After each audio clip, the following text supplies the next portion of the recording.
We Could Be Rats by Emily Austin. This book gaslit me. If you look up unreliable narrator on Wikipedia, this should be the first entry. This is the kind of book I can't spoil because it's not really plot based at all. It's more of a character study.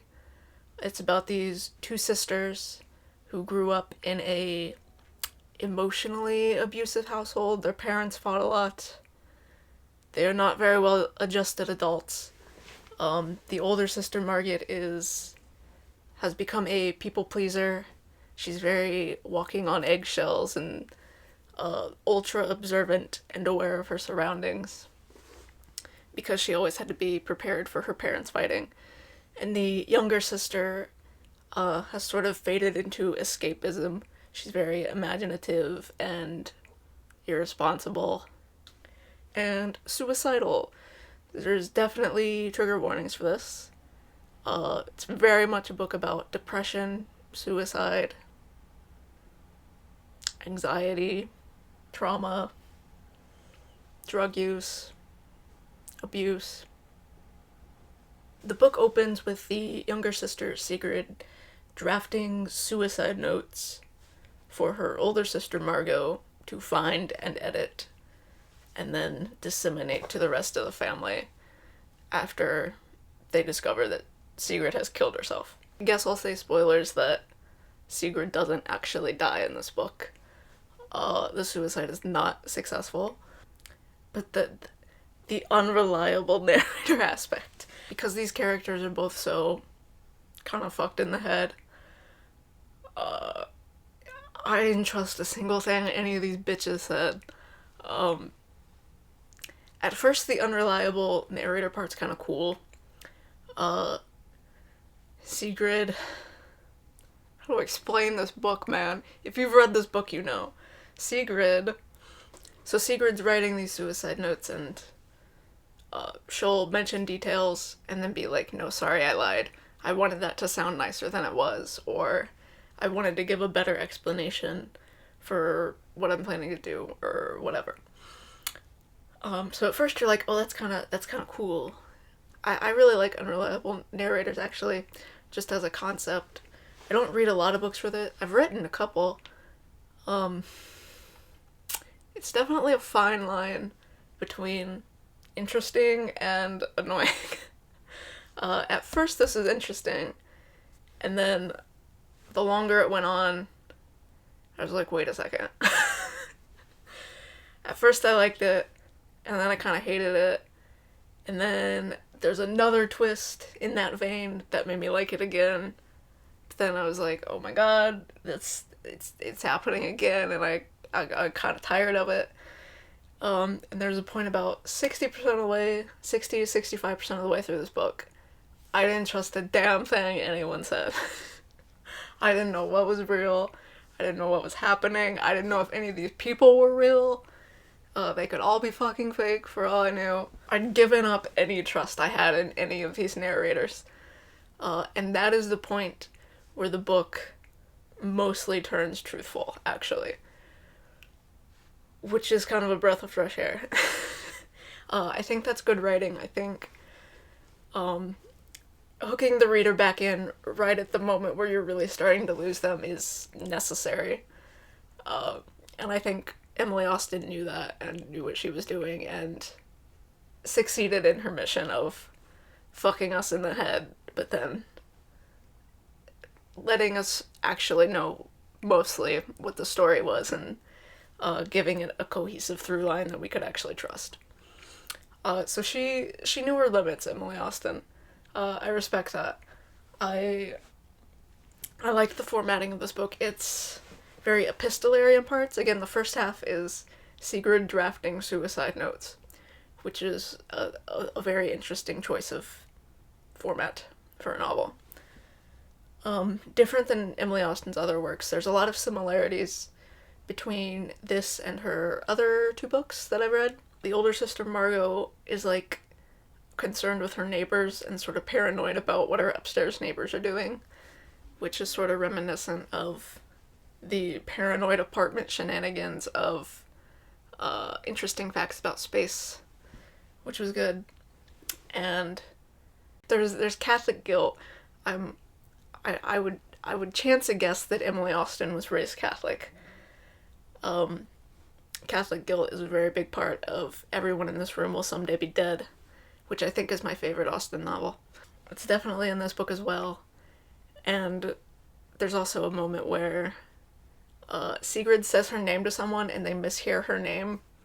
And so she just becomes Astrid to that person forever and she doesn't correct them, which is identical to sort of the plot shenanigans of Everyone in This Room Will Someday Be Dead, where the main character goes to a church for like a counseling meeting and the pastor there thinks she's there for a job interview and she just is too awkward to correct him, so she ends up working as a receptionist at this church when she absolutely did not plan to be doing that at all.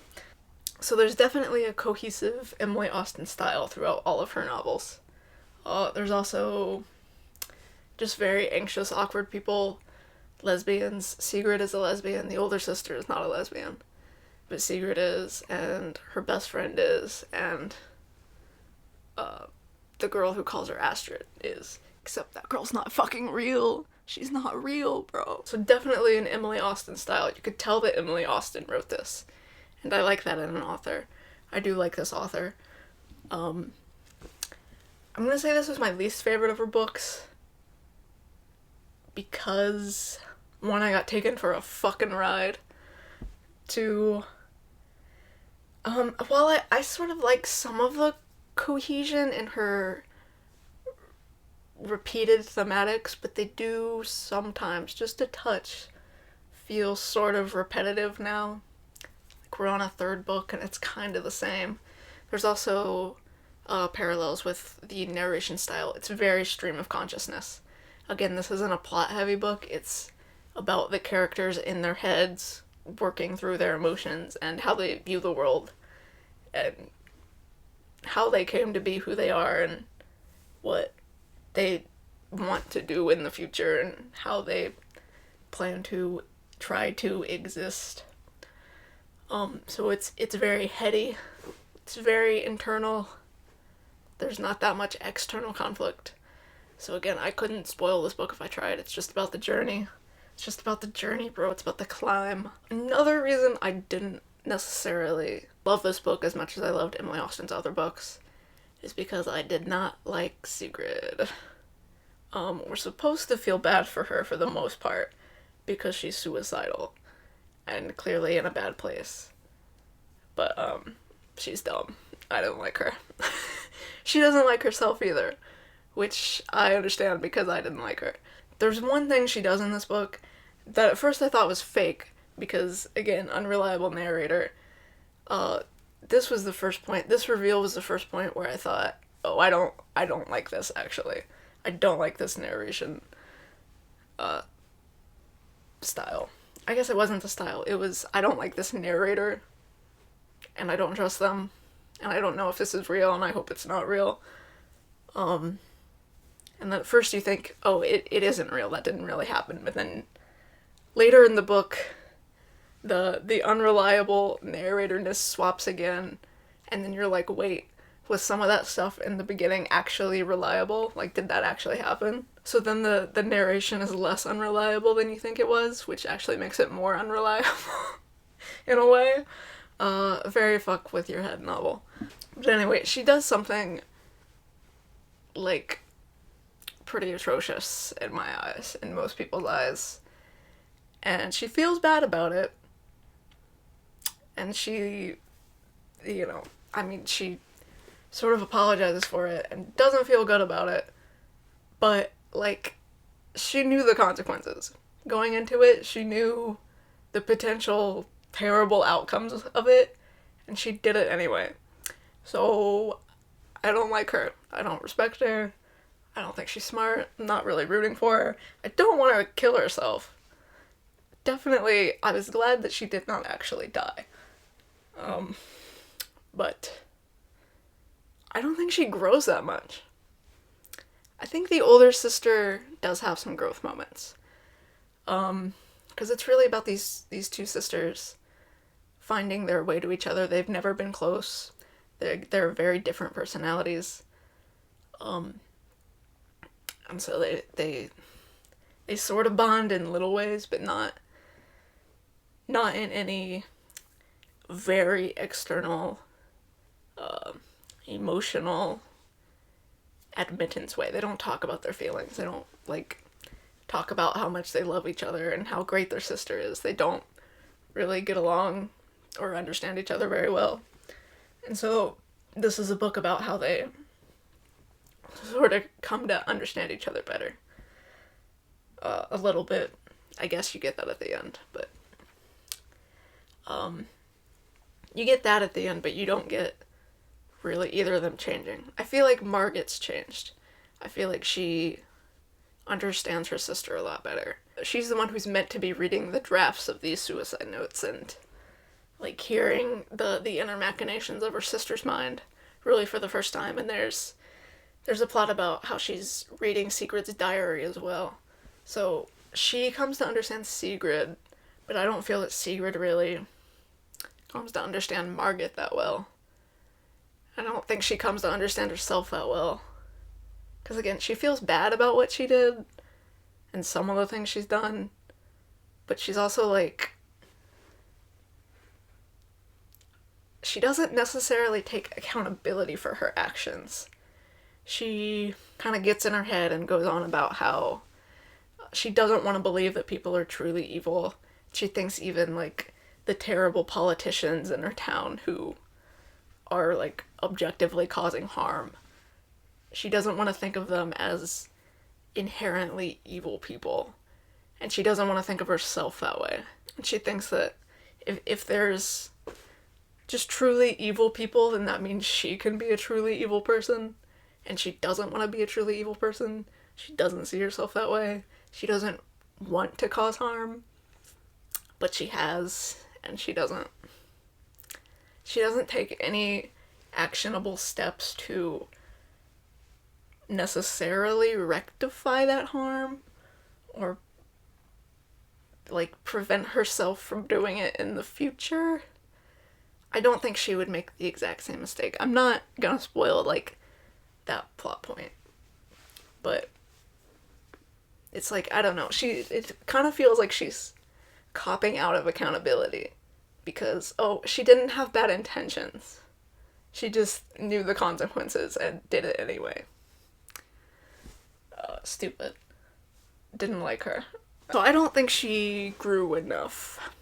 She gets to a point where she doesn't really want to kill herself, I guess. Kinda. I feel like there wasn't enough growth in her character.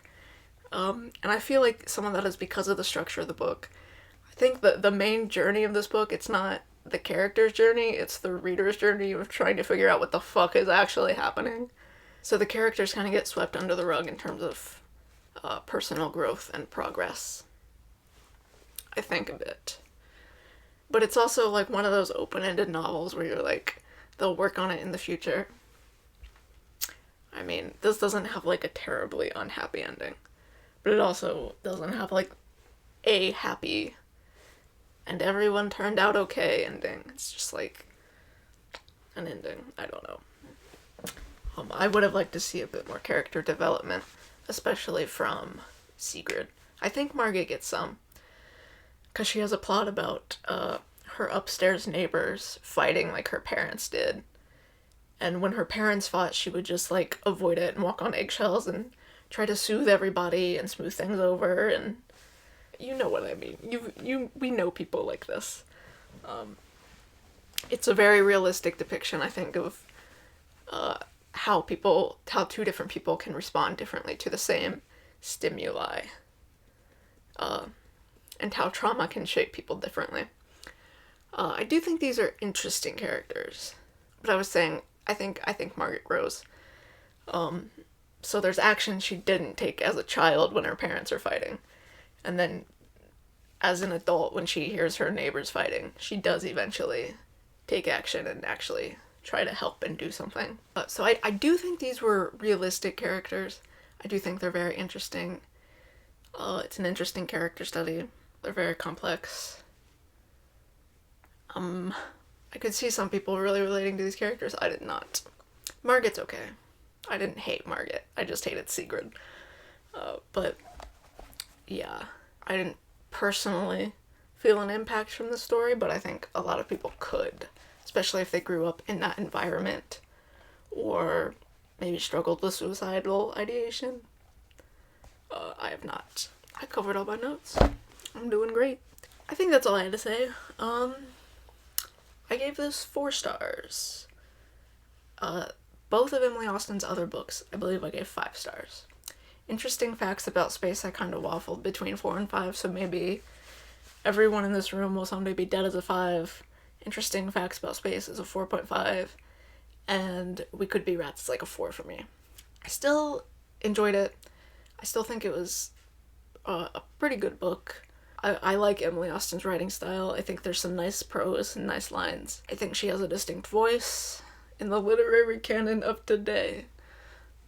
Whatever the fuck that means. Don't know why that came out of my mouth. But I think she's a good writer. She has a good voice and good themes and consistency. And I'll definitely read more of her works. Again, this is more of a character study. It's not very gay. There's only just one of the characters happens to be gay. That's not a massive part of the story. But it does inform her worldview. Because again, there's plot lines about terrible politicians. Which I actually really like that story. It comes together in ways you don't expect. There's a lot of little details that end up coming back around. A lot of Chekhov's guns. And I think that was done pretty well. Oh, there's one I don't think we got an explanation for. The googly eyes. Someone is stealing googly eyes from the dollar store where Sigrid works. And I don't remember getting an explanation to that. Who's stealing the googly eyes? Maybe I missed that. Let me know if I missed that, because I do want to know. Although now that I'm thinking about it, there was a line near the beginning of the book which said something to the extent of, real life isn't like the movies, we don't always get an answer to life's great mysteries. Like who's sending bomb threats to your neighborhood, or who's stealing the googly eyes from your store. So maybe that's an intentional callback to that line that aids in giving realism to the novel. Or maybe I missed it. Who knows? Could be either way. But yeah, there's a lot of things about with the politicians, and someone is sending bomb threats to the neighboring building to where Sigrid works. There's a couple of things like that, and they all tie back and play into the book at some point. And I really like that. I thought that was well done. Again, I think Emily Austen is a good writer, so I'll be reading more of her books. They've all been gay so far, but tangentially. It's not a romance. There's no romance here. But she writes sort of vaguely queer literary fiction, character studies about mental illness and trauma. I like Emily Austen. Pretty good book. Not my favorite, but I'm excited for the next one. So We Could Be Rats by Emily Austen. I like the rat metaphor. There, you'll figure out why that's the title pretty early on in the book, and it's a nice little moment. It's a good title.